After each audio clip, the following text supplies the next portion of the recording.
Labukas, kaip gyvenate? Na ką, šiandien grįžtu pas jūsų tema, kodėl vyksta tai, kas vyksta. Tai prašau pagalvoti apie situaciją, apie klausimą, apie tam tikras aplinkybės, dėl kurių norite daugiau sužinoti. Tai turbūt buvo pirma situacija, apie kurią pagalvojate, kai tik pradėjau kalbėti.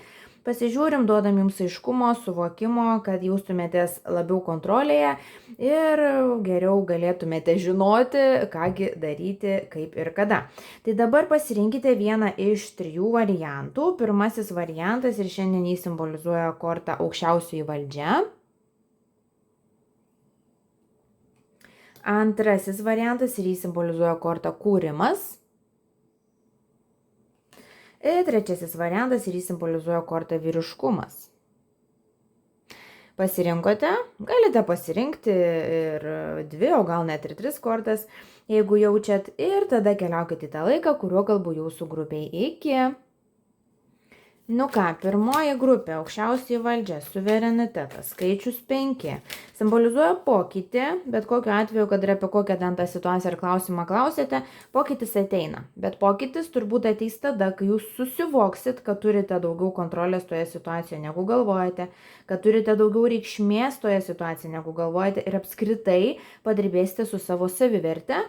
Ir pradėsite rimčiau, tai yra teigiamiau, optimistiškiau ir tam tikrais atvejais paprasčiau save vertinti.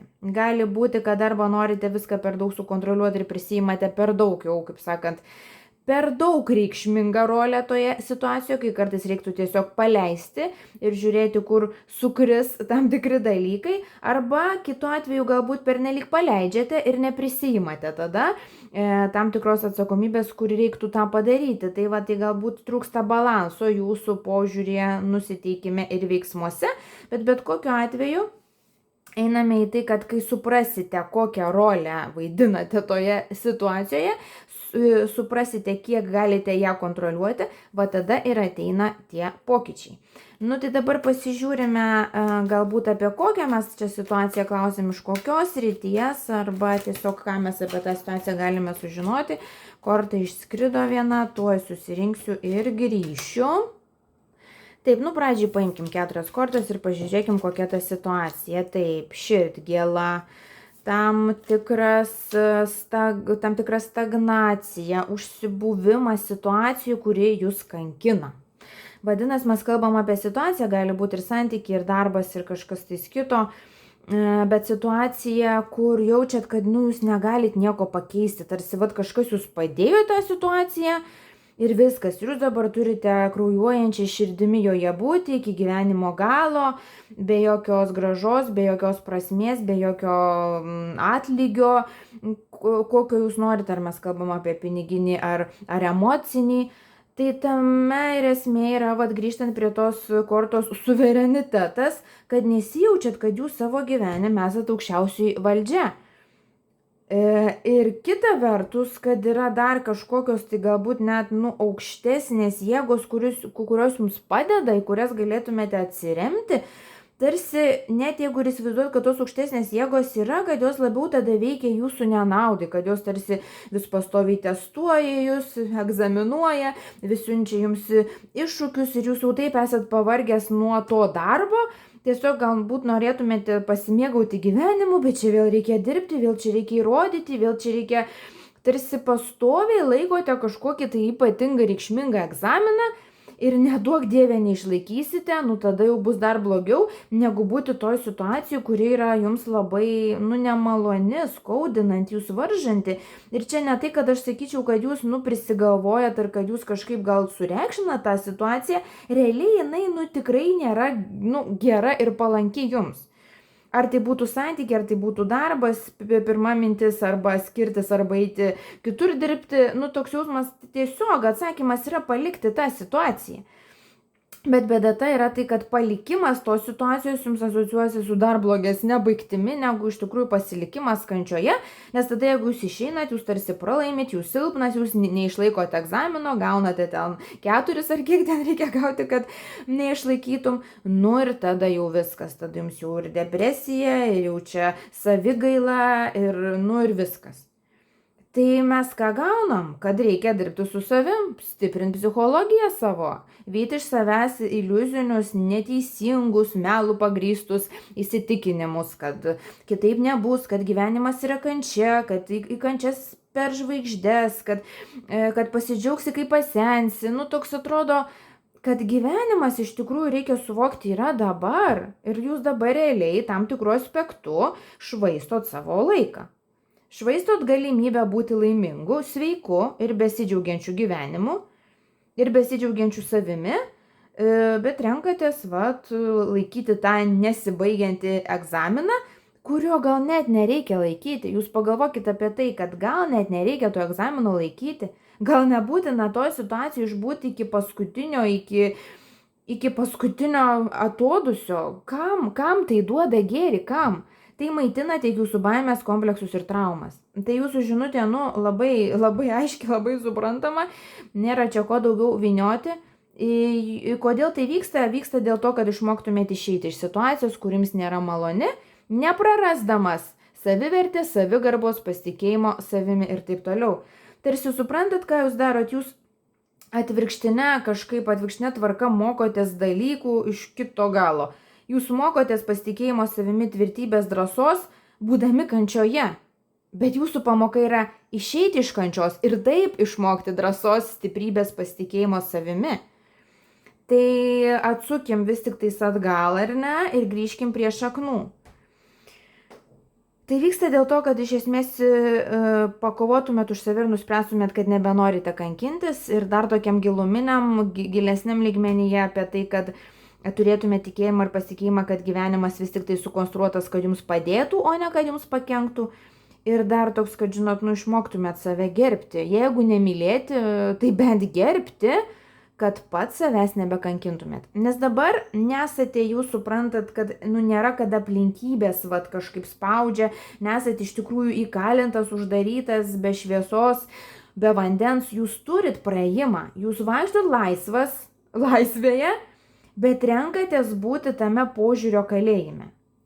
Ta situacija, jinai objektyviai, jinai nėra maloni ir turbūt nebūtų niekam, bet kita vertus jūs, elgiatės taip, tarsi jūs neturite pasirinkimo būti joje ar ne. Tai va čia jau yra jūsų atsakomybė suvokti, kad jūs pasirinkimą visada turite, jūs esate aukščiausiai valdžia ar ne, ir tą atsakomybę ir kontrolę prisimti ten, kur reikia.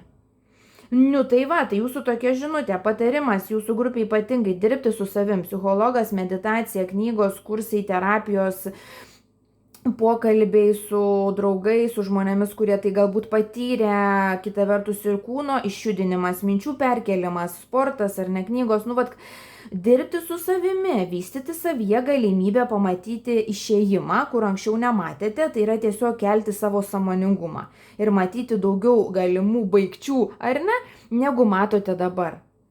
Ir kokia galutinė mintis jūsų yra.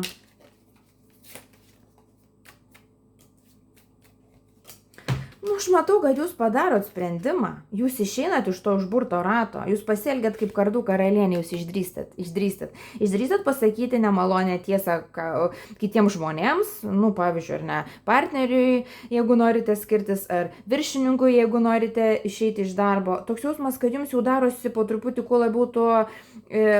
toliau, tuo labiau vienodai, ką galvoja ir ką jaučia kiti. Ne iš tos pusės, kad jums nerūpi, ar kad jūs beširdis, bet iš tos pusės, kad suprantat, kad kiti gali jausti ar galvoti, ką nori, tai yra jų pasirinkimas, bet jūs gyvenat savo gyvenimą ir kol gyvenat savo gyvenimą, jūsų įsipareigojimas yra gyventi savo. Kardų karalienė yra šaunus archetipas žmonėms, kuriems trūksta drąsos, tai jūs tą ir gaunat, bet jinai rodo, kad pas jumis yra ta drąsa, jūs turite tų savybių. Tik reikia išlysti iš to noro būti geruoliu, būti čia kažkokiu tai pirmūnu, pastoviai ant 10 išlaikyti testus gyvenime. Ne apie testus yra gyvenimas. Gyvenimas yra apie sprendimą būti laimingu ir tada arba kažką darau arba ne.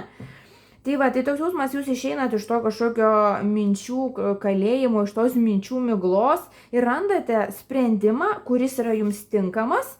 Ir vis tik tai sugriaunate tam tikrą, bokštą kalėjimą, ar ne? tam tikrą, netikrą iliuzinį baimės pamatą savo gyvenime ir turit galimybę išeiti į laisvę ir daugiau galimybių ir tada sutikti ir meilę kitą, galbūt ir darbą kitą rasti ar ne, ar pakliūti į bet kurią kitą situaciją, pakeisdami tą situaciją, tą, kuri buvo, ir laimėdami, 100% laimėdami geresnę savijautą, geresnę kasdienybę, ten daugiau pinigų, daugiau laimės, daugiau dvasinės ramybės. Toks jausmas, kad jums visiškai nėra ko prarasti, tik tais laimėti, tik tais laiko klausimas, kada jūs tą giliai suvoksit ir nuspręsite tą pasirinkti. Tai va, ačiū, labai įdomus buvo jūsų būrimas, ačiū, kad žiūrite. Primenu, kad galite užsakyti ir asmeninius būrimus, parašykite elektroniniu paštu dovilestaro@gmail.com. Ačiū, kol kas iki.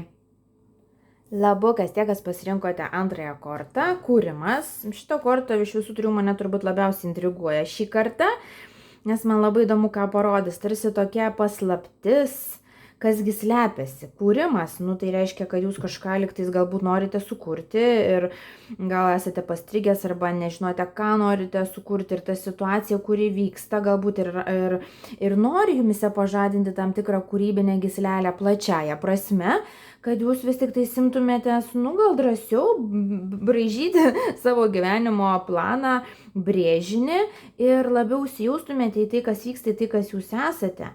Dar toks jausmas, kad jūs tarsi žiūrite į gyvenimą biškiuką, į savo gyvenimą, gal apskritai tiesiog į gyvenimą, žiūrit kažkaip iš šalies. Tarsi bijot gal irgi biškiuką prisimti kontrolę už tai, kas vyksta.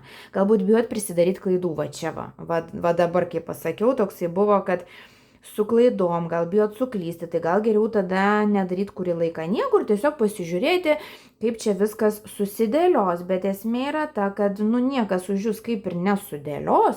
Žinoma, mes visada paliekam paklaidą, nes gali būti, kad tas planas, kurį mes sugalvojam, gal nėra pats geriausias, ne? Dėl to paliekam teisę, galę Dievui, kūrėjui, ar ne? Kažkaip kažką pakoreguoti, bet iš esmės, vis tiek tą kryptį, kurią mes norime eiti, mes turėtume susigalvoti patys. Tai va šitu atveju matyti ir vyksta ta kažkokia jūsų situacija gyvenime ar aplinkybės, kad pažadintų jumise tą iš vis tokį susivokimą, sąmoningumą, kas jūs esat, ko jūs norit, ir maždaug, ar ne, kuria kryptimi jūs norite judėti, o tada jau kai susivokėte, kad pažadintų jūsų kūrybingumą ir kad pradėtumėt aktyviau kurti tai, kas vyksta jūsų gyvenime. Labai, kad tokia įdomi, dar kol kas paslaptinga energija, bet mes pasižiūrim gerai, apie ką čia galimai mes kalbam, kas čia maždaug vyksta, ar tai su kuo susiję, ir pažiūrėsim paskiau. Gerai, tai prašau paaiškinti, kas čia su kuo. Tai pradžioj 4 kortos ir pasižiūrim. Kažką tai tempėt ant savo pečių, ką yra sunku tempti ir laukiat, kol tai pasikeis. Rekomenduoju, nežinau, ar pajuto trauką ar ne, bet tiesiog, rekomenduoju pažiūrėti ir pirmąją grupę, nes ten iš esmės tam tikri klausimų užkabinami yra. Pas jūs irgi biščiukai yra tas, kad jūs tarsi esate situacijoje, kurioje nenorite būti, bet pas jūs yra kažkaip viskas tokiu lengvesniu lygmeniu. Tuo aš pasitikslinu, kas čia vyksta.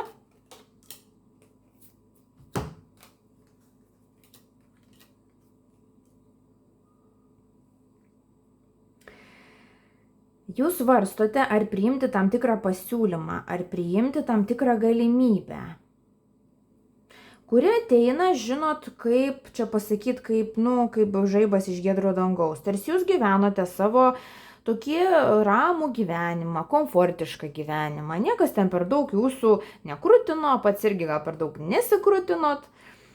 Tokia ideali, šilta komforto zona. Tada pradeda kūnas jausti, nepatogumą. Tempėt kažkokią vis tiek kaip ir atsakomybę, naštą, kur jaučiat, kad gal, ne jūsų, ne? Tada jūs uždėlsit priimti sprendimą, greičiausiai ir kažką keisti pats. Kaip sakau, stebi tarsi iš šalies. Ir tada gyvenimas sako, žiūrėk, laimės ratas, duosiu aš galimybę, gal pasinaudos, gal bus proga išsijudinti ir pradėti krutėti. Jūs tada į tą progą žiūrit, kaip ir įdomu būtų, kaip ir faina būtų. Iš tikrųjų, tai turbūt to ir norėčiau, Nu, bet tada lenda velnias, lenda nepasitikėjimas savimi ir galvojat, nu tai kaip čia dabar, o čia ar aš būsiu geras žmogus, jeigu tai padarysiu, ar čia būtų sąžininga tai padaryti. Nors aš to ir noriu, bet gal dar nelaikas, gal aš tam dar nepasiruošęs, o gal aš dar palauksiu ir dar pažiūrėsiu. Tada praleidžia tą galimybę, ta našta tampa vis sunkesnė. Vėl tysėt, vėl gyvenimas sako, nu gerai, pagailėsiu aš jau jo, duosiu jam naštą. Tai yra galimybė. Nu, ir jūs vėl galvojate, ne? Tai čia gali būti pirmas atvejis, ta situacija, kurių šiuo metu jūs domina, gali būti ir 10. Tai jau čia jau, kaip sakant, jūs patys pasižiūrėkit. Bet esmė yra ta, kad jums tas galimybės suteiks, tol duos, tol nepails gyvenimas jas suteikinėti, kol jūs galų gale nepriimsit. Nu, tai ir vyksta viskas dėl to, kad jūs galų gale priimtumėt naują galimybę ir išeitumėt iš to biščiuką tokio rato, kur, nu, nesijaučiat laimingas. Čia nėra kažkas tokio, žinot, kažkokio labai dramatiško, kad tikrai jūs ten kankintumėtės. Bet suprantate, čia irgi yra pavojingumas tam tikras, nes kai nėra pakankamai blogai, retai žmonės tada iš tos situacijos sumąsto ieškoti kur geriau. O pas jūs, bet pamoka, kodėl tai vyksta. Tai iš vienos pusės iš tikrųjų, kad pasinaudotumėt naują galimybę, bet tada iš kitos pusės irgi ta pamoka, kodėl tai vyksta, yra tai, kad jūs suprastumėt, kad ta komforto zona tai nėra geriausia, ką jūs galite turėti. Kad gali būti ir pinigų daugiau, ir meilės daugiau, ir visko daugiau. Arba bent jau kitaip ir tą formą, kaip jūs, norėtumėte. Situacijos vėl, pagrindė dvi, apie kurias kalbu, tai arba naujas partneris, arba naujas darbas. Kažkaip visų pirma apie partnerį pajaučiau, nes tokia žinutė eina, po to išlindo, kad ir apie darbą, ir apie pinigų uždirbimą gali būti. Tai dėl partnerių irgi gali būti, kad tiesiog esat santykiuose, kaip ir viskas gerai, bet kaip ir nėra gerai ir jaučiatės, kad jeigu taip tęsis, tai turbūt į skyrybas gal judat, tada ateina, galbūt net pasirodo žmogus jūsų gyvenime kažkoks kitas ir jūs pradedat galvoti, gal ir gali būti geriau, ir tada galvojate, ne. Dėl darbo irgi, pavyzdžiui, gali būti, kad dirbate, kaip ir tvarkoj, kaip ir žinot, kaip čia dirbti, pinigus gaunat, bet irgi širdis nedainuoja ir tada išgirstat ar pasako, ar pasiūlo kažkas, ar skelbimą pamatot, tam tikros galimybės, kur atrodo net širdis sušyla. Kaip norėčiau pabandyti, o kaip būtų gerai, jeigu turėčiau drąsos pabandyti. Ir panašu, kad tą galimybę reikėtų pasinaudoti. Ir vėlgi žinutė yra ta, panašu, kad mano būrimu žiūri tokie geruoliai, kurie biškiuką nori, labiau turbūt patikti kitiems negu patys savo. Ir irgi pas jūs išlenda tas, kad, tai kaip dabar, jeigu aš padarysiu, kaip į mane pažiūrės, gal palaikys beširdžių, nedėkingų, nesąžiningų ir taip toliau. Tai mes nekalbam čia apie nesąžiningumą, apie nedėkingumą, mes kalbam apie tai, kad net jeigu jūs skiriate su partneriu arba skiriate su darbo, jūs tiesiai šviesiai pasakot, kas vyksta kitai pusiai, kad yra taip ir taip, kad jūs norite taip ir taip, Ir kad, jūs norite savo gerų ir jūs jaučiat savo širdelę, kad jau laikas rinktis kažką kito.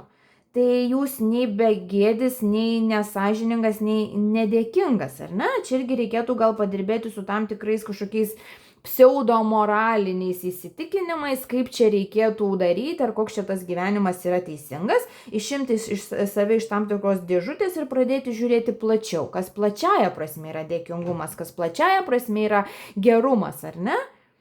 Kad jūs dėkingumą tam žmogui, su kuriuo galbūt nori skirtis, ir parodysit per tai, kad jūs jį gerbėt ir esat jam dėkingas už tai, kad buvot kartu pakankamai, kad jūs neisite į romaną, o išsiskirsit prieš tai ir tada tik tais galbūt, ar ne, kažką pradėsite su kitu žmogumi. Tai toks, ta situacija pas jūs vyksta gyvenime, nes jums kelia labai sąmoningumą, jūs labai verčia žiūrėti iš kitų kampų į jūsų pasirinkimus. Ir labai pasverti, dėl to ir turim svarstyklės, labai pasverti, kas verta, kas neverta, tempti ant savo pečių. Labai, retais atvejais verta iš tikrųjų tempti, jeigu jaučiat, kad jau pradeda tempti, reikia keisti arba situaciją, arba taktiką.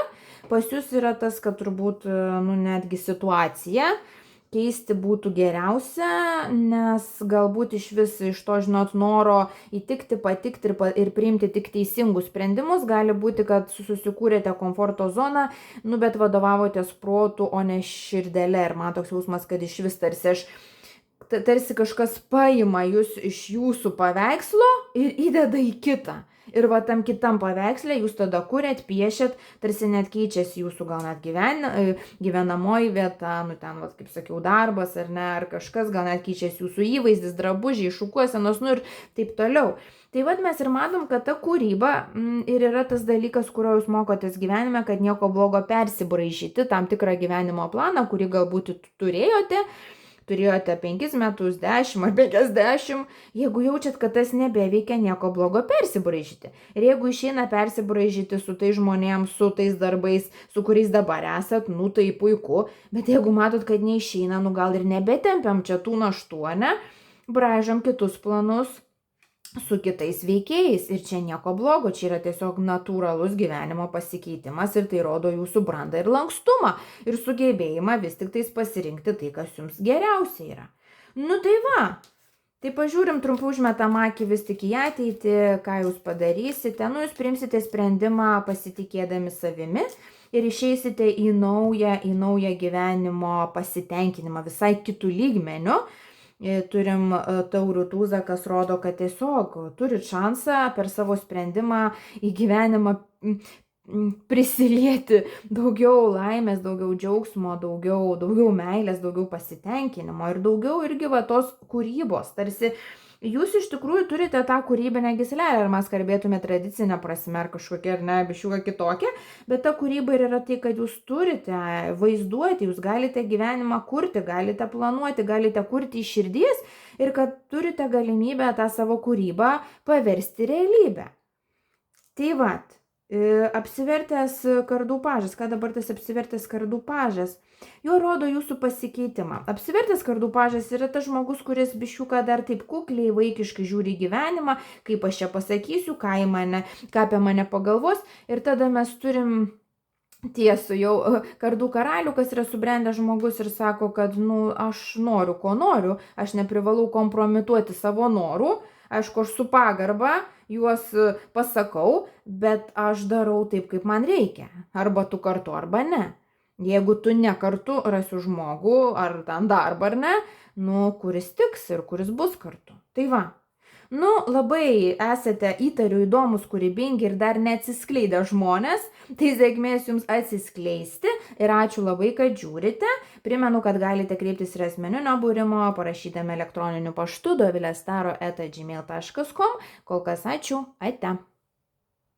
Labukas. Nu ką, tie, kas pasirinko kortą vyriškumas, tai arba bus vyrai žiūrintis, arba apskritai žmonės, kuriems šiuo metu matytos vyriškos energijos reikia. Vyriška energija yra kas? Yra veiksmas, yra sprendimų priėmimas, yra tvirtumas, yra drąsa, yra bekompromisinis gyvenimas, noriu kaip noriu ir pasidarau kaip noriu, ar ne? Ir toks iš esmės iš kitos pusės toks gyvenimo džiaugsmas, gaivališkas noras tiesiog patirti gyvenimą, patirti nuotykį, nebaimė rizikuoti.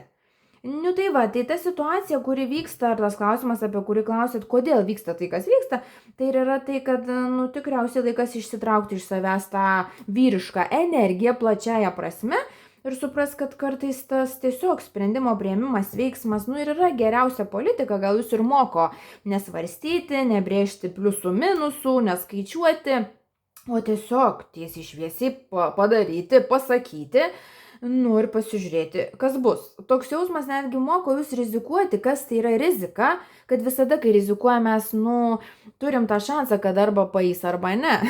Bet kitu atveju, jeigu mes iš vis nerizikuojam, mes, nu, nedarom nieko, kas tą pokytį sukeltų, tada mes jau turim 100%, kad nieko nebus, ne? O rizika ką mums duoda bent 50%, kad bus kitaip. Ir vis tik dažniausiai ta rizika yra gyvenime, jeigu jinai daroma yra iš širdies ir iš to nuoširdaus noro, nu jinai pasitvirtina. Nu gal ne 100%, gal 80%, gal 90%, o gal 200%, ar ne? Tai vis tiek yra geriau negu 0%, kurį mes turim, kai nu, nedarom nieko ar bijome priimti tam tikrus sprendimus. Nu tai pasižiūrim, apie ką čia dabar vyksta dalykėliai. Ir vėl tas vyras, jis taip vyriškumo kortą, ar ne, simbolizuoja vyrišką energiją, Bet kita vertus, jis stovi ramus, jis tarsi irgi žino, kada veikti, o kada sustoti. Jisai iš vis toje kortoje, man atrodo, vyras pavaizduotas tas, kuris turi tą ir vyrišką, ir moterišką energiją ir yra subalansuota, kad jisai žino, kada naudoti savo ginklus ir savo stiprybę, bet žino, kada sustoti, kada palaukti, kada pailsėti, ar ne? Tai reiškia, kad jisai vadovaujasi ir savo kūno signalą, ir savo intuiciją. Ir gaunasi, kad jau tada, kai jis veikia, jau vyriškai veikia, rezultatas puikus gaunasi. Juolab ir skaičius 6, kuris reiškia harmoniją ir tą tokį susiderinimą. Tarp kitko, skaičius 6 taip pat reiškia, kad galvojate, kad šiuo metu gali būti jums gyvenime toks atvejis, kada reikia priimti sprendimą tam tikrą. Tai pasižiūrim dabar, kad tarsi renkatės vieną iš dviejų. Žodžiu, tai dabar patikrinam, patikslinam, kasgi čia vyksta, kokia ta maždaug situacija ir ką dėl jos galime jums patarti arba paaiškinti, kodėl čia vyksta kas pas tuos vyriškuosius. Žiūrėkit, sakiau, kad renkatės vieną iš dviejų, dvi monetos. Gali būti, kad renkatės vieną iš dviejų darbų, vieną iš dviejų partnerių, vieną iš dviejų ten kažkokių sprendimų, Kas čia dar vyksta, pasižiūrim. Jo, pasirinkimai. Pasirinkimai, kurie jūs skatina susitvarkyti su vaikystės baimėmis, traumomis, kompleksais. Ir iš esmės pademonstruoti, kad jūs užaugote. Tai va, tokia jau labai graži pamoka. Kodėl vyksta tai, kas vyksta? Gyvenimas jums duoda pasirinkimą. Gyventi taip ar gyventi kitaip. Tai yra, gyventi taip, kaip turbūt galvojat, kad gyvensit visą gyvenimą nuo vaikystės. Gyventi net tam tikrą prasme nostalgišką savo gyvenimo variantą. Ar pasirinkti kažką naujo, niekad nebandyto, niekad nematyto, nepatirto ir biščiuko gal bauginančio. Ir šiuo atveju sprendimas yra visiškai vienas, pasirinkti tai, kas yra nauja. Ir šita žinutė raginimo gyventi naują gyvenimą yra visoms 3 grupėms, bet pas jūs yra tas, kad užkabinamos yra labai praeities kažkokios tais normos, praeities mąstymai, su vaikystė susiję dalykai. Ir tas, kad galbūt nuo vaikystės ar nuo paauglystės ar nuo ankstyvos jaunystės galbūt buvot raginamas labiau būti toksai sekėjas, pasekėjas, labiau stebėtojas, labiau besivadovauti kitų žmonių, kitų autoritetų nuomonėm, kažkokiais pakreipimais, parodymais, patarimais. O dabar ateina tas laikas, kada jūs suaugate.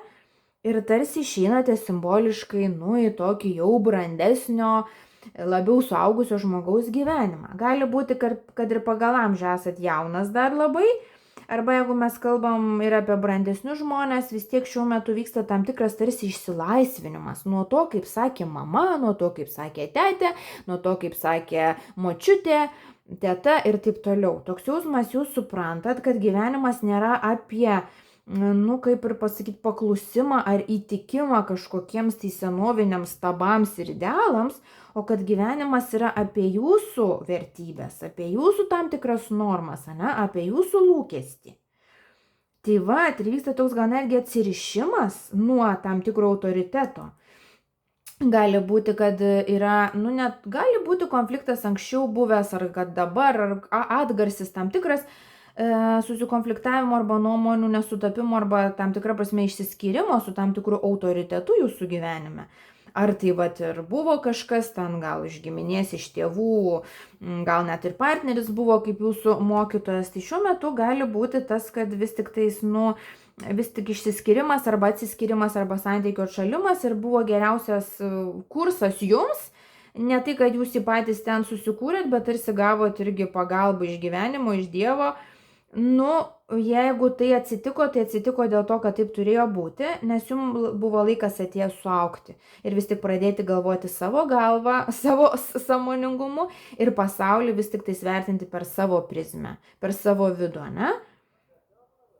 Tai va, Tai dabar kodėl vyksta tai, kas vyksta? Gali būti, kad išgyvenate tam tikrą kartėlį dėl tam tikros situacijos, kada tarsi arba dabar turite tą sprendimą priimti, arba anksčiau, kad tarsi reikėjo rinktis. Arba darau taip, kaip visada, kaip esu įpratęs, vos ne kaip kasdienė rutina tai buvo, ar vis tik šoku į kitą režimą, į kitą etapą, į kitą žaidimą savo ir darau kitaip. Ir arba jūs jau padarėt kitaip, bet dar šiek tiek gal mėtotės dėl savo sprendimo, arba šiuo metu norite priimti sprendimą ar ne, arba greitų metų tą reiks padaryti. Tai bet kokiu atveju, kada sprendimas yra tas, kad vis tik tais pasirinkimas naujos realybės, naujo kasdienybės susidėliojimo yra tai, kas vis tik tais jums yra geriausia. Nes tas kažkoks atšalimas, atsiskyrimas, gal tai ir nebuvo kažkoks tiesioginis, ar ne, ar ten konfliktas, ar skyrybos, gal tai labiau vyko jūsų viduje ir jūsų nusistatyme, ar jūsų jausmuose, bet kokiu atveju tas atšalimas, atsiskyrimas, jisai panašu, kad buvo jūsų sielos plane, tai buvo tai, kas buvo suplanuota. Ir tai, ką tas atsiskyrimas davė, jums davė labai daug naudų.